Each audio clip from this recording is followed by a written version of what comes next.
What brought you to the event that day?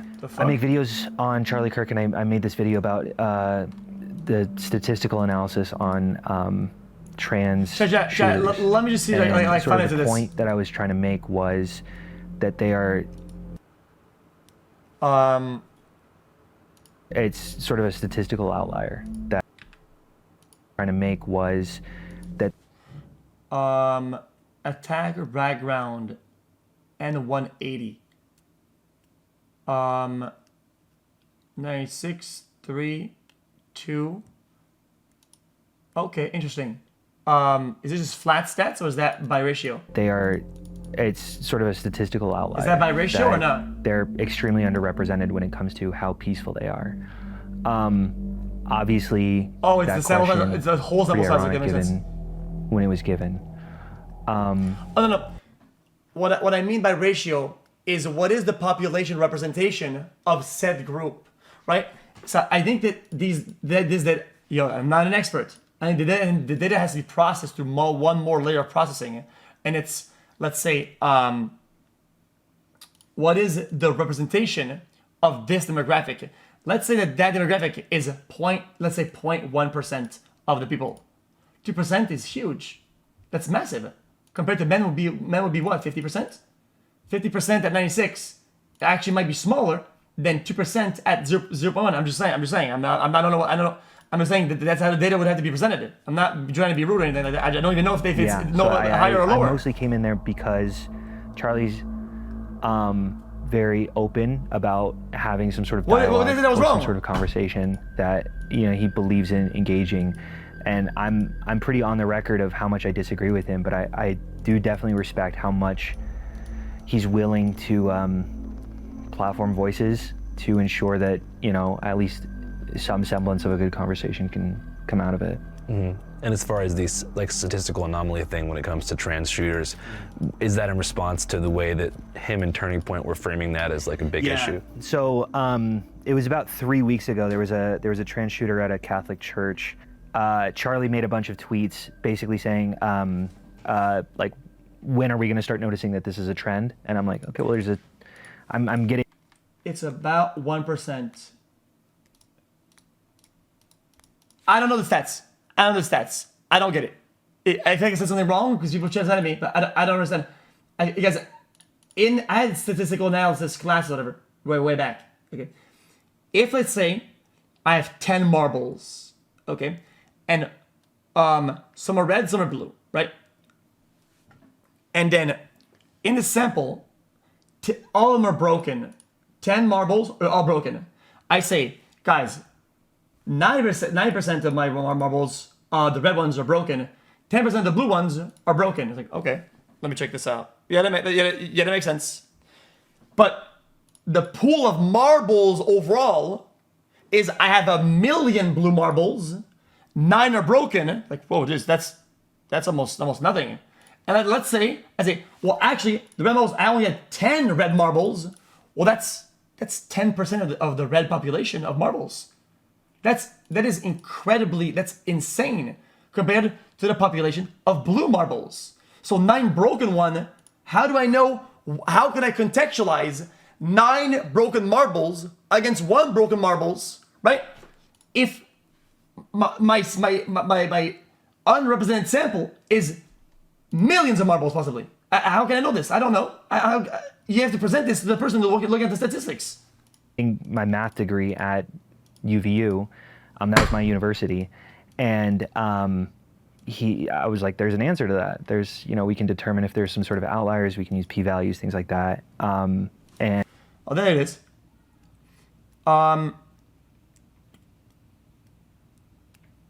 And I was like, according to the data, it really doesn't pan out that there is a trend here at all.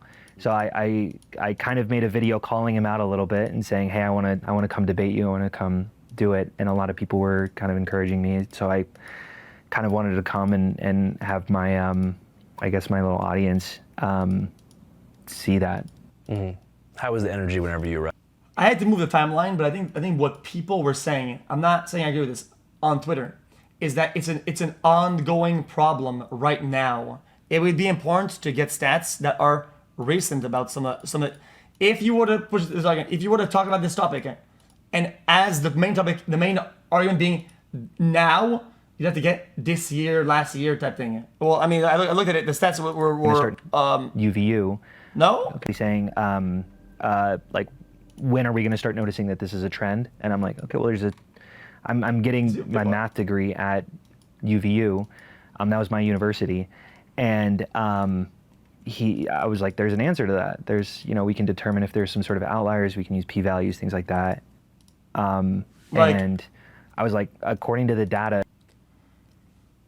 I'm sure this archive still works. So you probably just do this. If people push an argument and it's wrong, easy. Take the current stats, fucking 24-25, and ongo and this year, and fucking and redo it for now, and then you should checkmate. You win the argument. It really doesn't pan out that there is a trend here at all. No. So I kind of made a video calling him out a little bit and saying, hey, I want to come debate you. I want to come do it. And a lot of people were kind of encouraging me. So I kind of wanted to come and have my I can't see your, I guess my little audience see that. Mm-hmm. How was the energy whenever you arrived to the event?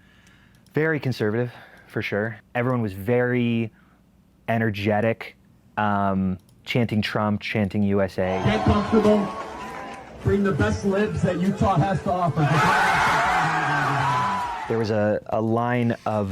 Chat, listen, you can say what about this, but the reality is, chat, is that regardless what anybody says, okay, this is still a debate. This is still, even, let's say, if it was a flawed debate, whatever is it that, where people say, oh, yeah, he was trashing on students. It's still a dialogue. People have a chance to speak. That's like one of the best things that people really have to voice their opinion. A lot of the things that are happening in real life, a lot of things that are happening in politics, nobody has anything to say about it. The decision starts and finishes without you having to even have a say or even have participation on that topic. It's all happening. And GG, right? Why would you shoot somebody that actually people go there and have a say in it? It makes no sense at all. Liberals on the roof. I don't understand it. To me, it's were foreign. Holding like pride flags and I think some like Palestine flags and things like that. And there was a little bit of taunting back and forth, but not very out of hand.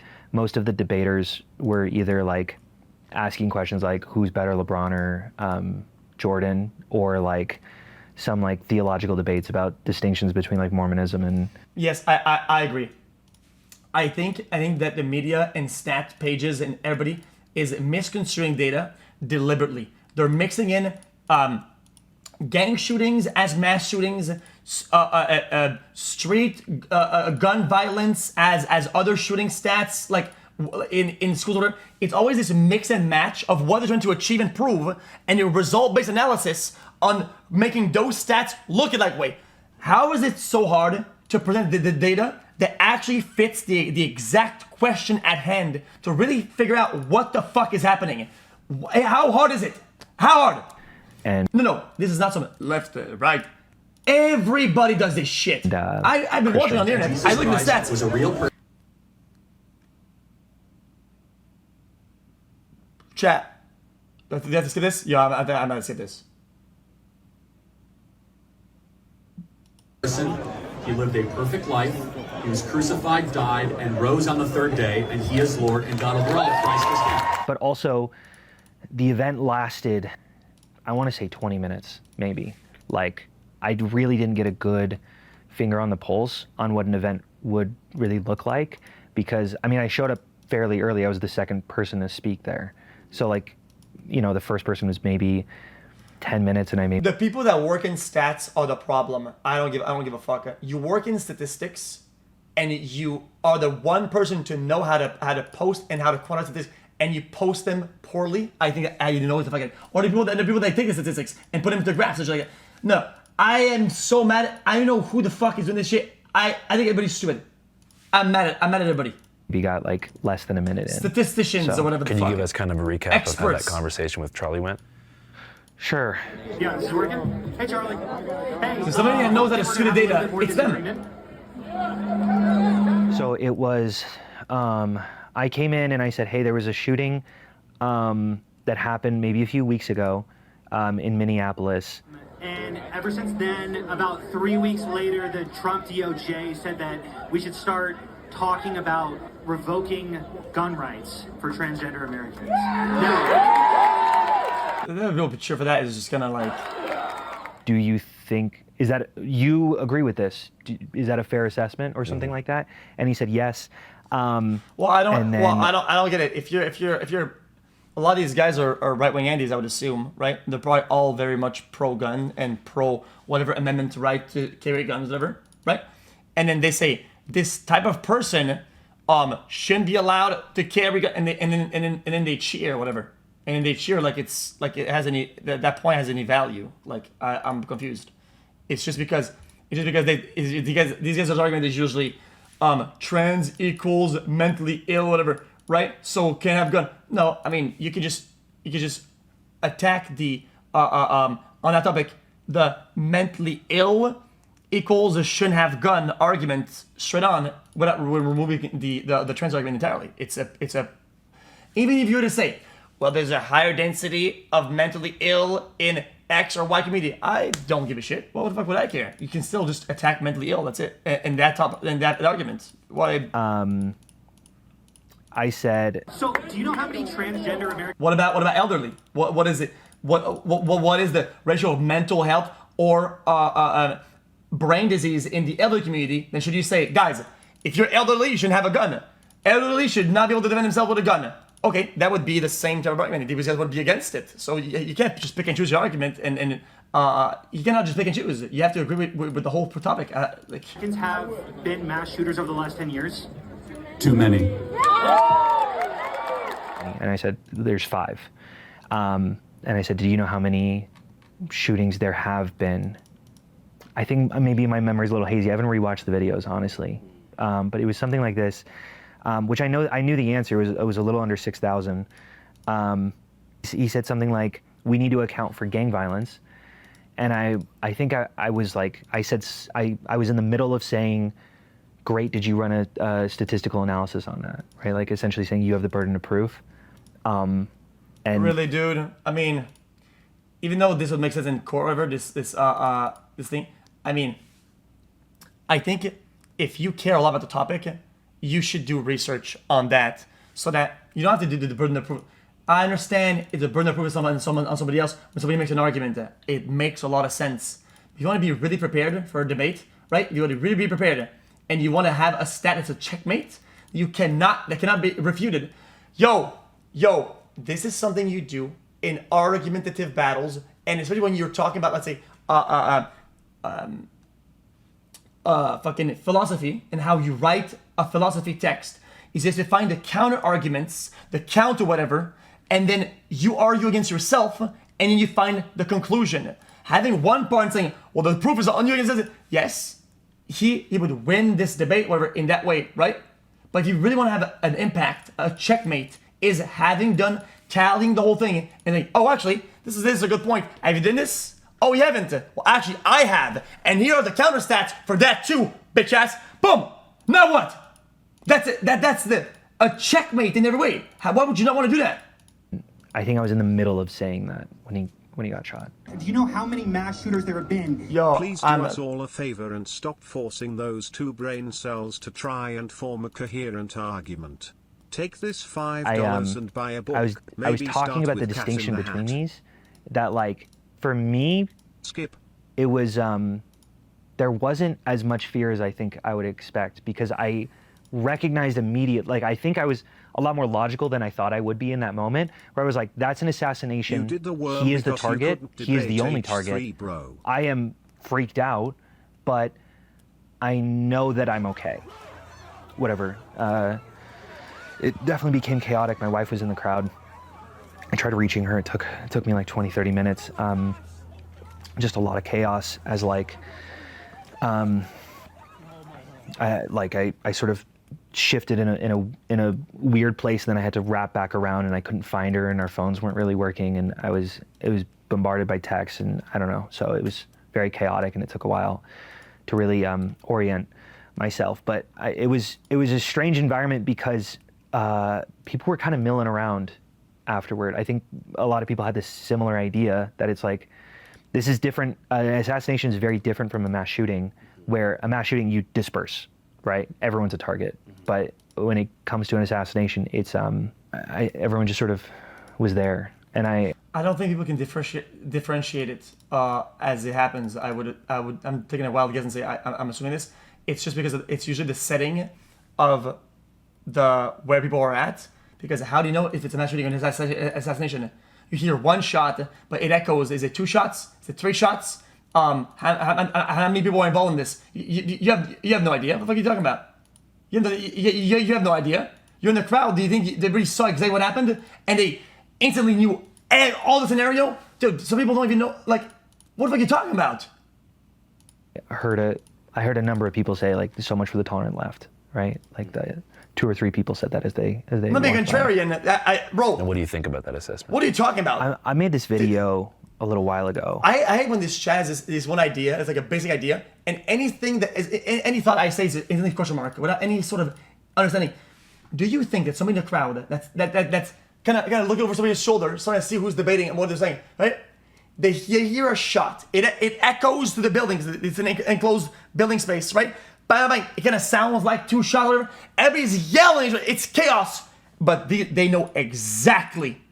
This is a one-man shooter high-ground assassination. They will not be shooting again, and I know what to do. Come on, man. Shut the fuck up. You don't even believe in your own argument, man. Just stop. Sounds crazy. I've been following Charlie Kirk for a little while. I went to Tampa, Florida for one of his events. I remember I was just basically interviewing some of these, some of his followers, and I found this girl, and she seemed so young and bright, ignorant for sure. Dumb, I would probably say. I'll be honest, dumb. But I was just asking her questions, and I started bringing up, I'm like, oh, liberals would say, and then I would give my argument, right?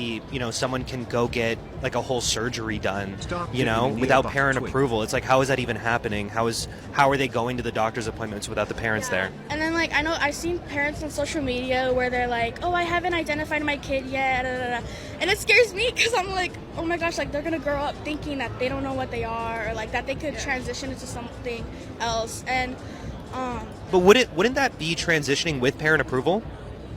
Yeah, that's what I'm saying, to take away. Does that make sense? But if they have parent approval, it sounds like you're talking about What? Parents who give approval that they should be trans. She was like, that's such an interesting thing. I've never thought of that, right? She gave. Wait. What? Away. Does that make sense? But with parent approval? Yeah, that's what I'm saying, to take away. Does that make sense? But if they have parent approval, it sounds like you're talking about parents who give approval that they should be trans. She was like, that's such an interesting thing. I've never thought of that. Is he right? baiting? She gave, and I was like, I was like, cut. That's so perfect. I'm so glad I captured that the conservative person was so clearly just kind of needed to hear the right thing and maybe got bumped in the right direction. And I posted it feeling so confident, and 90% of the comments were about how fat she was. And I really felt like what am I contributing to in this culture? And in some ways, I'm extremely proud of the left. I'm extremely proud of the people that I've met, organizing and being in these conversations. And I don't want to throw out the baby with the bathwater. And I would also say that the right definitely has its issue with violence, right? We talk about. I do that. I do this all the time. But it's just a pattern of behavior, though. I don't care what you do. You're gonna squeeze me on this. I see fat or bald. I say fat or bald. What about it? It doesn't have to do with who they are on the right side of what argument they do. I see fat or bald and bald. I say fat and bald. I don't pick and choose who I'm talking to. Gretchen Whitmer, Josh Shapiro, Paul Pelosi. I could go on and on. But I am startled very often by how quick people are to grab onto righteous violence. Mm-hmm. And I don't know. I understand his assessment when he says so much for the tolerant left. That's kind of in some ways a lot of things that I've seen. Was there something you saw in particular that you were like, man, that's too far? Yeah, about Charlie? Mm-hmm. Or, I saw someone post proud to be a UVU alum today. And it's also people in my hallways, right, who are just maybe a little bit terminally online. True. But like, I don't know. I've for sure seen some. I think the core component is you can disagree with something without nobody says yo feel bad and do this, whatever. A lot of people won't feel bad, and you can't even make them feel bad. It's all good, but you can just move on and not say, oh no, fuck him, this guy deserves this. You know that there's a place in between fuck him, he deserves this, and I feel so bad I'm gonna cry my fucking eyes out. There's actually a place in between those two extremes that is just okay. RIP, moving on. And your negative thoughts, don't have to voice them in a way that hurts, let's say, everybody and their family and their kids and everybody. It's like, dude, you can be sensible and move on. That's all. Why am I gonna be sad? I'm glad that's he's what in the being grave. the bitter person is. Like, a lot of comments like that. Nah, real shit though, how do we know that Charlie Kirk didn't die of a fentanyl overdose? You feel me? Like, we gotta wait on the toxicology reports come out, cause, okay, we might have saw a gunshot and shit, but we also saw somebody put their knee on somebody else's neck, and we saw other people still say that person died of fentanyl overdose. What was some of the rhetoric you saw online that was like particularly insane to see? What kind of things were they saying? yeah, this is it's a George Floyd, irony argument, whatever is what he's doing. If you didn't catch the Seeing joke, people I'm just saying. in comments on like big news pages that are like, yeah, well, anyways, what's for dinner? Or, well, this is karma. Like, this was deserved. Nobody deserves to be shot and killed. Nobody. Doesn't matter if they're Democratic Party, Republic Party, does not matter. Yeah. Nobody deserves to be shot and killed in front of their family. Yeah. No one. How did we get to this point where it's so divided we can't even look at the other party, you know? So it's disappointing, you know. Okay, hold on. Okay, now you say. Okay, now I need to explain. Okay, well, I'm just saying. The wording has to be a little bit more careful here. Hold on. The wording has to be more careful. In that context, yes, somebody deserves to be killed for in this scenario, right? But let's say somebody that is shooting at people, this person deserves and should be shot at 100%. If somebody's an ongoing threat in a self-defense, I'm just saying an umbrella. Nobody deserves to get shot. Well, that's incorrect. That's incorrect. If somebody, well, you can say no shit, but I'm just saying it was a very broad umbrella. They're not semantics. I think it's important in the wording. I mean, because you're gonna get quoted. You're gonna get a fucking. It is what it is. Shocking. So you monitored the online discourse in the immediate aftermath of the shooting? First few hours, I for sure logged off. That's enough time. Democrats own what happened today. Bro, I'd be so pressed if this guy shot me. Yeah. So you kind of I saw like two different narratives. On the right, they were like, all right, this is the turning point for the left. Like, they have officially gone haywire. I think Alex Jones and Owen Schroyer said, we are all Charlie Kirk. And then, I think libs of TikTok said, this is war. So it was like the, spawn point for like a larger domestic conflict that's going to be apparently spearheaded by the left. Then there was a lot of people that I saw celebrating the death, saying like this is what he deserves for his rhetoric about Gaza and immigration, and they pointed to some of his quotes where I think one quote said, it was something like, I'm willing to accept gun violence and gun deaths as a natural byproduct of the freedoms that we have with our Second Amendment. And there was just a couple different things where people were making it seem like this was a symbolic victory for the left. And is that kind of what you're talking about? Yeah, I mean, I'm Good question. I'm Good, pretty good adamant, and analysis. I don't shy away from how much I dislike the thing. You did this Pepe laugh thing, this whole like speed laugh bullshit, right?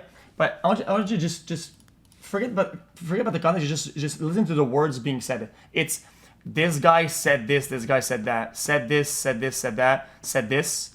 Oh, and somehow that justifies somebody fucking shooting a gun at long range and fucking like cold-blooded murder. Come on, man. Like I think it's always important to have the analysis.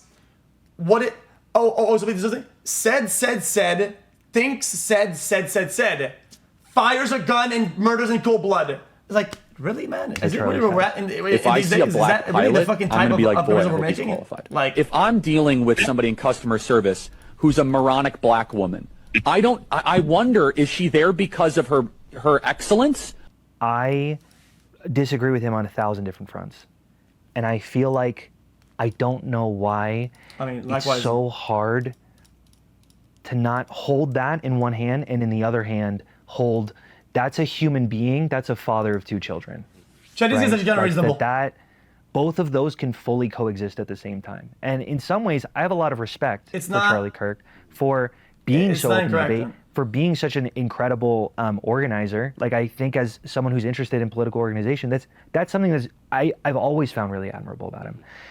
But like, he's about my age. He's got a 1-year-old boy. I've got a 1-year-old boy. I've got, we're about the same height. And like, I think about how that boy is not going to have any memories of his dad. And that to me is like that's everything. That's they don't understand that outside of the TikToks and Instagram reels that they see of him disagreeing with what they believe is... Yo, this guy's pupils, I've never seen that. This has to be top 5 biggest pupils I've ever seen in my life. They see of him... Holy shit. Yo. Wow. I know it's dark, but god damn. Disagreeing with what they believe is a father of... Okay, now, okay. Of him I'm not saying he's tweaking with what they believe. I'm saying when you look to the side, it can be dark, buddy. That's at the brim. There's a millimeter left. You don't even know what color this is. Is a father of 2 kids, and a son of a mother. That their kids are going to bed tonight. His kids are going to bed tonight without a father, and his wife is going to bed without a husband. Yeah, and that to me is just it's sickening. It's sickening to see that this is really what it's come to, and people really think that like this is what they have to do to get a point across. Additionally, I mean, the conditions that created Charlie Kirk's views are still existent. Yeah. The undercurrents that led to all of the opinions you disagree with and that the left disagrees with. It's you can eliminate Charlie Kirk, but it doesn't take away the rhetoric that led to Charlie Kirk. I think that's what's so irritating about this. Like, on the one hand, this is evil, this is tragic, this shouldn't have happened. So now you're gonna get people that are even more radicalized and even more of these arguments and whatever that are getting probably more fame, and they're gonna be holding less debates and less arguments and more echo chambers and more one-man narratives in fucking places where you can't even find any counter arguments. Oh, guys, what a win for our side. Bro, this is a win. This is a win for fucking nobody. On the secondary hand, if you're not even convinced by that first argument, it's also counterproductive. That doesn't even do anything. He's a conservative commentator. He doesn't even have, like, Trump has been given every opportunity right now to crack down on the violent left.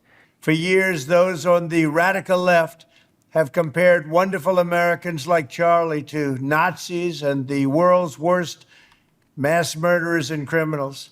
This kind of rhetoric is directly responsible for the terrorism that we're seeing in our country today. And that, my whole point about making a video about how nonviolent we are only can exist if we stay nonviolent. It just doesn't solve anything either. Like, I don't understand how you walk away from that. Like, what did you solve at all? Then I think it's a cultural problem that people don't disown those people. And then now you're gonna say some wild shit, and you're gonna say question mark. It's fine. If people of a certain side don't disown and don't separate themselves when people do bad things, what do you think happens?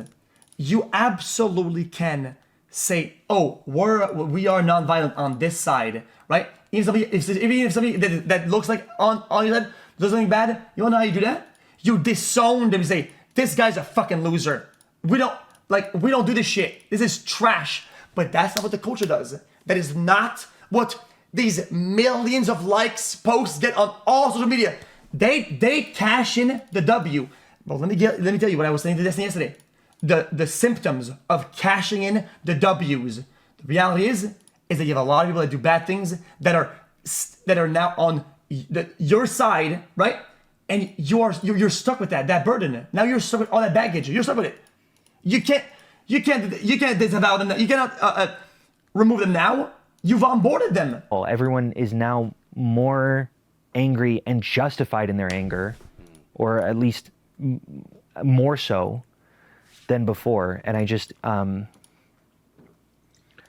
don't know. I get so angry at these wannabe activists. It applies to the rights even more. Yes, all of them. Disturbing. I don't know. Evil. I don't know. I think that one of the key words is antisocial. Sure. Yeah. And I'm not saying that, you know, I grew up around a bunch of violence, but I've seen shootings before. Is that what I was saying? You've already lost the point of listening. The right never does this, lol. I'm under the thinking, this is my worldview again, that these things are all malleable. They slingshot from one way to the other. And it's not because it's occurred on one side that you make this argument, and now it's supposed to go down the other side. Wait a minute. Now the coin is flipped. Oh my God! Now we're doing this. Now they say, oh. Now they make this argument, and they go like the other way. It's just like racism. It's why I say don't say the fucking C word for white people. Wanna know why? Because yes, right now there's a lot more racism for black people, and all the bad words for black people. Yes, I understand that.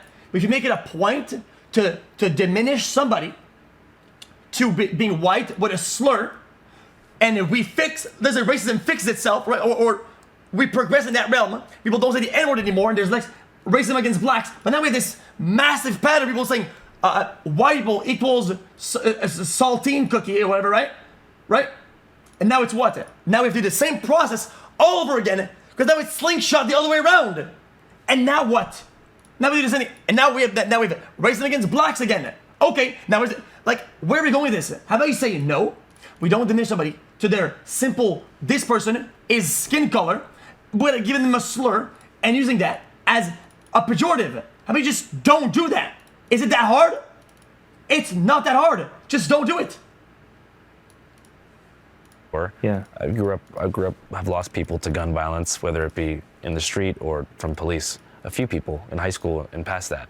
So to me, it's something horrible. Universally should be recognized as a bad thing. But there's this weird kind of antisocial undercurrent. Unironically, the fucking solution to racism is to just not be racist. It is just that simple. He's like, what does he mean by that? Yeah, it's just not to do it, because by saying, even though you say, oh no, that mean obviously. Now watch me say the C word on top of my lungs. Hey, white guy, you're a C word. But dude, we all know not to do racism here, dude. Like, it's just stupid. It's just I think it's running through like early Gen Z, like 18 to 22. I'm not sure if it was because they were socialized during COVID and they missed like a bunch of formative years. But the things that they're tweeting about this situation and just their dissociation to like the horrific violent imagery, to be able to watch something like that and be like, hell yeah, that's dope. That indicates some kind of antisocial, psychotic, sociopathic disorder. Sure. And whatever, when your belief basically ostracizes anyone who disagrees with you, and you have no one left standing, it makes sense that you don't have a lot of connection, so maybe you lose that human value. I don't know if that makes sense. Say it one more time. Like, I think it's become very common now to cut off your parents or cut off your siblings if they say maybe the wrong thing or sort of come across things a little different. And, you know, you cut these people off and then you go, you know, you're left standing and you're an island. Mm-hmm. It makes sense that you're like, well, what is a father really? And you guys are all like 18 to 22 range, right? Yeah. Is he a pretty popular figure among your guys' demographic? Yeah, I mean, if you go on, especially TikTok, he's everywhere. So, even though it's someone I've never met, it's someone who I feel like I've been almost consuming his content for a long time. Mm-hmm. And so it's a familiar face that we're losing, and he's someone that shares a lot of the same values that we share. Interesting. Religiously and politically in a lot of ways. And so he was very devoted. And you have to appreciate devotion, because he was trying to build a better society for his family, his young family. Mm-hmm. And at the end of the day, people can have their opinions, and people do. There's extremists on both sides. Mm-hmm. But this is really an opportunity for everyone to kind of mend and realize what happened. And mourn before we go on and take a moment to realize what has happened and what we can do to prevent just certain things like this in the future. I mean, it does sometimes feel like I am one of... This guy's not unreasonable. I mean, it's not... The few, definitely not the only, but certainly maybe a minority of the left that really cares still about life or family or America. I don't know. No, it's a good point you made. Like, these political divisions have infected people's family dynamics, and it's become more important than those bonds. So you have, you hear it all the time, especially if you're in like a hipster neighborhood. You hear someone be like, "Oh, my dad voted for Trump. He's such a piece of shit. I can't wait to chew him out at Thanksgiving," if they're even going. Whereas, you know, it's not saying you shouldn't have a political discussion with your like I'm honestly uncle. all for chewing out your dad. I know the politics of this and I know about, but I don't think you understand. We watched the Jubilee video before it blew up. We watched, and that was, and I said it last time. I don't want to be I did it first a hipster guy. We watched the video when the Jubilee when it came out, and it was his biggest turning point. In terms, it was his first virality moment on the internet. It absolutely was. We looked at it. He had 2 virality moments or 3, and his first one was the Jubilee video. And if you disagree, like I don't. You guys say it wrong. I'm going to fucking lose my mind. No. Chew out your dad, but don't abandon your dad. Yeah. Especially if your dad's in like a Facebook QAnon hole. Try to figure out how he got there. No, for sure. We're being serious. All right, man. You are wrong, I believe. It doesn't matter if you think I'm wrong. I'm right. It doesn't matter what you think. I don't give a shit anymore. We're moving on. I'm absolutely right, and it's a no-brainer. It's a no-brainer. Oh man.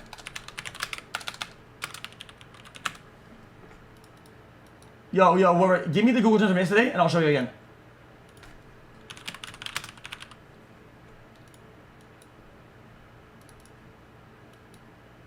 Interest over time.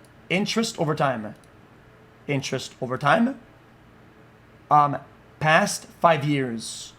But it's still fucking bugged. Please don't skip, I'm broke. Fucking lose my mind. Here is your reminder to do the brand risk boxing segment today. Just remove. You could even have people vid call on stream with their pitch. Here is my submission in the comments. Here's what I'm gonna do. I'm gonna remove the current events. Just because it probably blew up Google. What is your solution to the increasing political extremism in this country? Oh, I'm not. Oh, because it's before. It's fuck. Watch this. You will see what I mean by that. The graphs are important. We're gonna go from 2020. You know, we'll go all the way back. Just for you because you're a dumbass. We'll go to fucking 2018. Okay. And we're going to set it to before this event because obviously it's going to skew the statistics way off, right? We're going to put it to May 2025, how about that? So it's fair enough? We're looking at what I was looking for is the first moment of virality, the first big break in how prominent he is on the internet, right? So that's 1, and that's 2, right? Is it the first moment he was viral in it, right? What? Yes, it's 47%. It's big. This massively viral, huge. In comparison, this is the biggest moment. Because look, it's still gonna flatten out. This moment is the biggest turning point in his overall. Is what it is. Oh, 2016 doesn't matter. It's nothing back compared to what you look at yesterday. I'll show you. It's fine. W rage bait chat W rage bait chat W rage bait chat W rage bait chat W rage bait chat W rage bait chat W rage bait chat W. Now, the more we stretch this, the more my argument is correct, and you're just mad about it. You being mad doesn't do anything for you. This is still full performance, and what? Look at it. It is directly bonk. It's right there, and look. The Jubilee video happens right there. It does though. It.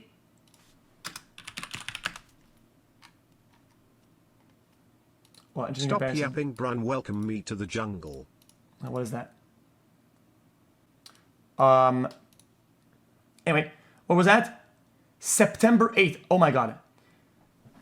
like, I don't know what else is gonna make you change your mind. Look at the September 8th. It's right there. It's right there. Look at it. It's here. Right?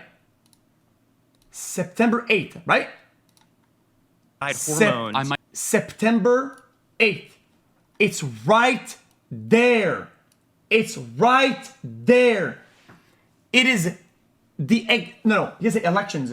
Elections happened over months. Happens over weeks on weeks on weeks. We're talking about the day, the exact day it starts to kick off. How is that? How can you attribute the months of elections to a singular date like I just did? How could you do that?